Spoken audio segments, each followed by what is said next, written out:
Okay, so we're about 2 weeks away from Christmas now, so everyone's starting to think about the Christmas meal. So I put together a few things.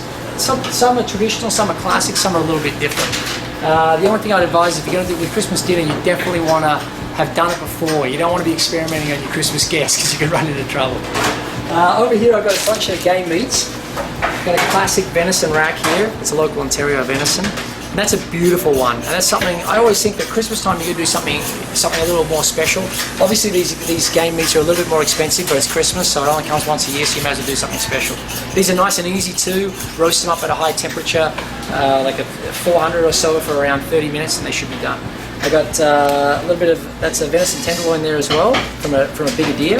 And then I've got a buffalo tenderloin here, which is another great one, which something a little bit different than the beef tenderloin. Beef tenderloin's a great one too, the classic Wellingtons and stuff like that, but if you want to mix it up a little bit, a buffalo tenderloin's great.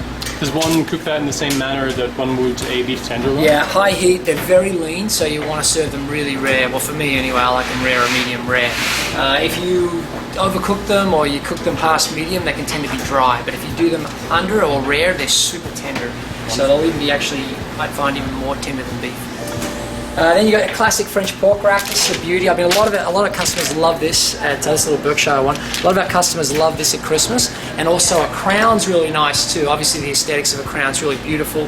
The only problem with a crown is you've got to have a lot of people because you've got to have almost 2 full racks in order to bend it and tie it. And you can also stuff the crown as well. So a crown's really, really festive, but only if you've got, I'd say, at least 15, 16 people and up, I'd say. Otherwise, you're just going to have way too much meat. A little bit of foie gras, obviously a classic foie, always great at Christmas. Make beautiful terrines out of it. You can do the pan sear, but a beautiful terrine would be really, really good as well. Now here's one of my absolute favorites. This is our, and I wish you could smell this, but obviously you can't, but it's a real wood smoked ham. And this comes from a special abattoir, provincial abattoir that we deal with. And everything's done on site. Our pigs are killed there, we custom break them down, and we smoke the hams right on site. We come with a special mixed bag of hardwood and fruit wood, and it's all done to our specs, and it's the most beautiful ham. And the real test of this is when they come into the shop, the butchers just salivate about eating them because they're so good. We do them all year round, but let's face it, who the hell does a bone-in ham, at any other time of the year? It's a Thanksgiving, Christmas, or New Year's thing, and they really are incredible. And the price point, these are definitely a value buy too, at around, we're selling these at $6.99 a pound, which is, I think, incredible value to get a product like that. The Berkshire ones, these are our York Duroc ones, which are amazing. The Burke ones are even another level again. They're only about $8.99. So I think bone in hand, you got a bunch of people and the value play, that's definitely the one to go for sure. Classic prime rib. So I wanted to show it to you in its raw form, which is the whole prime rib, which has been dry aged. And this one, crack that open. So nothing says, I think, Christmas like a beautifully rolled prime rib, especially with something with that kind of marbling. And that one will clean that right up and tight as a prime rib. Just, what can I say? That's just a classic prime rib dinner. I got a few game birds here as well. Some little Cornish hens. If you don't want too much poultry or you don't want that big turkey, just a couple of little hens. These, you come with great stuffings for these. We do like a lemon ricotta stuffing, which is really, really nice. Sorry, it's not lemon ricotta, a lemon feta with dried tomato stuffing, which is really good. This is actually an Ontario ringneck pheasant. Usually we get the ringneck pheasants from Quebec, but this is an Ontario one.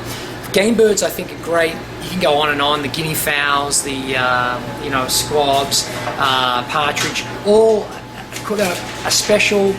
They're obviously a more expensive game bird, but for Christmas they're a great one to go as well. Something a little bit different, and not difficult to cook. They're quite easy to cook. You can whip them up pretty easy.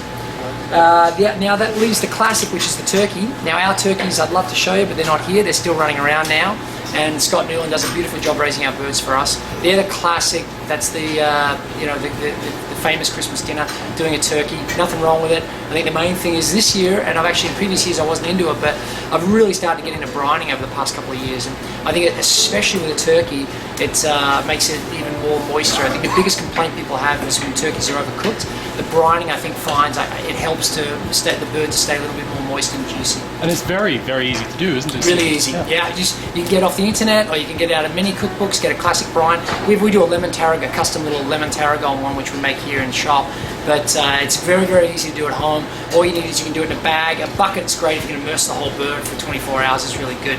But you can get a brine anywhere. Very, very simple to make. I wouldn't be intimidated by that. If you're a home cook, you can do it really easy, and they'll turn out great. Well, Stephen, thank you very much for showing us around your holiday meat selections, and have a wonderful holiday. Thanks, man.